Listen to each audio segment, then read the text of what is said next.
What's up, everybody? This is Tyler Parker. Tyler Parker is America's next top fashion model and is currently the boyfriend of Alasia Johnson. Now, Fred Kerley and Tyler Parker recently got into a fight, and Fred Kerley was almost got knocked out like his daddy used to.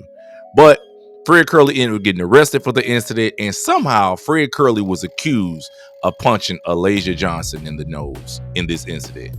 Maybe Alasia Johnson was running her mouth. Fred Kerley was discussing some previous relationship issues with her that happened before they broke up. Tyler Parker tried to intervene, tried to play Captain Save-A-Ho. Lele gets punched in the nose. Fred Kerley gets arrested. It happens. But the issue here is Fred Kerley is now suing Lele. He's saying that, hey, look, you lied on me. I didn't hit you. It was your boyfriend that hit you. You should not have made these false allegations against me because it's been damaging to my reputation and my career. Fred Kerley is totally full of it and probably one of the dumbest ninjas that we've ever seen in track and field. Just a few short months ago, Alasia Johnson and Fred Kerley was thick as thieves. And I've prepared a very special meal. I'd like to welcome Alasia Johnson, my fan bam, you know what I mean?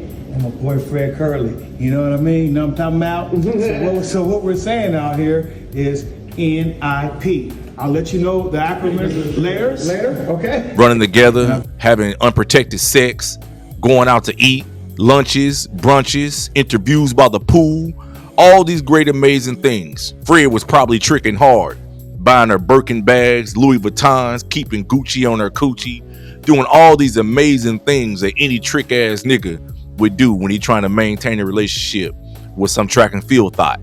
That's just the way it goes. But after she kicked him to the curb and sent him back home to his wife and he ended up in the lap of DJ Sky High Baby, Fred probably felt a little bitter and salty about it. So maybe that's what made him approach her at the Grand Slam track meet hotel that they were all staying at, doing media stuff, press conferences, and whatever else stuff they was doing there. So here we are now.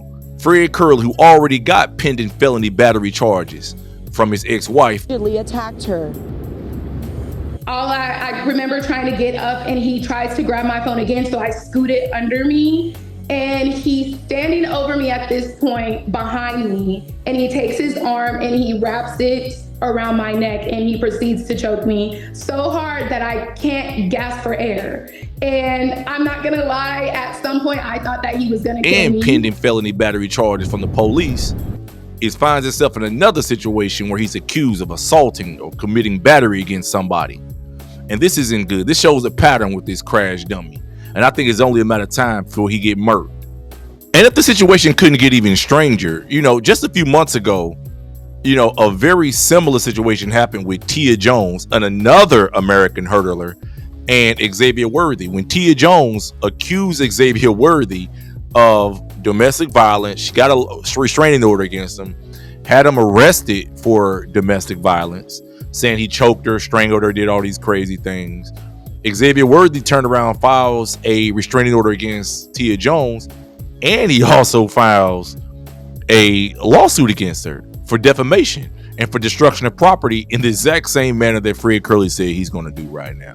So this is basically another page out of the old playbook where you just sue a person and hope that things play out however they're going to play out. But Xavier Worthy dismissed that same lawsuit just a few weeks after filing it, and now they've gone their separate ways. There's no legal proceedings between the two, and I think they're probably back messing around with one another. For all we know, they could be just doing it on the low.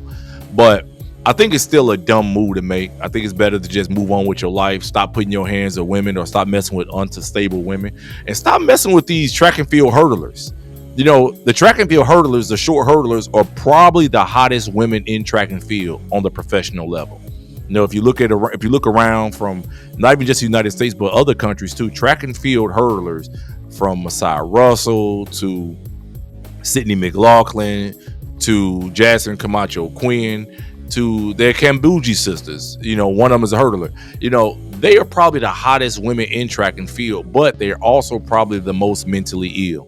They're probably the most mentally ill because they're in an extremely, extremely competitive event where there's nothing guaranteed in their event. We don't even know from day to day who's going to win a race. I think each year for the last several years, basically, they've had a different champion. 2021, it was Jasmine Camacho Quinn. 2022, it was Toby Amosan.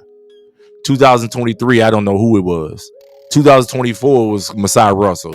So if you look at the last few years, that event has been extremely competitive, and it's probably made those women extremely, extremely volatile and thirsty. Lele Johnson had the fastest time in the semifinals at the Olympics, and she crashed and burned in the final. Didn't even get a medal. So that just shows how competitive that event is and how intense it is. And I think it's creating a lot of anxiety among the females. Another reason to stay away from them, because it's no coincidence that two prime top American hurdlers have accused two top American athletes of domestic abuse and basically tried to ruin their reputations. Whether the accusations are true or false, it's still kind of, I think it's kind of sad where we have two women who run the exact same event, being accusing men of doing the exact same thing to them and trying to destroy their reputations. And what it seems like is all for money. So now here we are. You want to sue Lele for a misdemeanor domestic battery. Not even domestic battery, just a misdemeanor battery charge. Misdemeanor. So that's just like me worrying about some weed that I got in my house. My house is getting raided. I got weed, a couple ounces of weed, and I'm going to ignore the heroin, fentanyl, and cocaine that's sitting in my house when the feds is raiding my house. No. Fred Kerley, you have much more serious issues to worry about. You got felony charges from the police department where officers are alleging that you battered them. Those are much more serious circumstances and charges. You got felony charges of robbery and strangulation and battery from your wife, your current wife, which is probably the nucleus of all these issues to begin with. Because had you kept your butt home with your wife, all this other crap wouldn't happen. Let's think about it. Had he shown temperament and impulse control against his wife, he would have never got arrested and charged with the incident for his wife, for strangling his wife. Had he not been out with his new chick, DJ Sky High Baby, and been at home with his wife and kids, he would have never been there to be arrested and beaten by the police. Had he never left his wife and stayed at home with his wife and worked on his relationship and marriage, he would have never been in the situation to mess with Alasia Johnson, to subsequently get charged and kicked out of Grand Slam track because he was alleged to have assaulted Alasia Johnson. Do y'all understand where this is going? So Fred Kerley is a crash dummy. He's on the mission to die or go to the penitentiary forever. And I'm going to sit back and watch. And when he do, I'm going to tell y'all I told you so. Now, I'm not hoping that he do.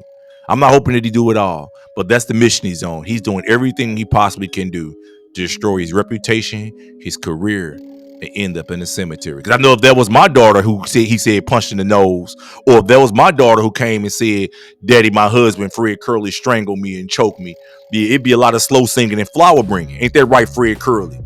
Fred Kerley, you want beef, bro? Is that what you want? You want war? You want war? You want to put your hands on women? Put your hands on my daughter. Put your hands on my wife. Believe me, it's gonna be a lot of t-shirts right around her with your picture on them. A lot of slow singing and flower bringing. You better believe that. You better believe that. I get mad thinking about it, boy. I get mad thinking about it. So yeah, him suing Alasia Johnson is just a clown move. A straight clown move. You need to focus on the real issues. It ain't Lele. It's the fact that you addicted to Gushy. Ever since that bank account hit $1 million, you done went crazy. And you on a path of self-destruction, my brother. A path of self-destruction. And when the chickens come home on the roost, they gonna come right early, man. They gonna come so early in the morning, you gonna be deep sleep and you ain't gonna see it coming. And I'm gonna look at y'all and say, I told you so.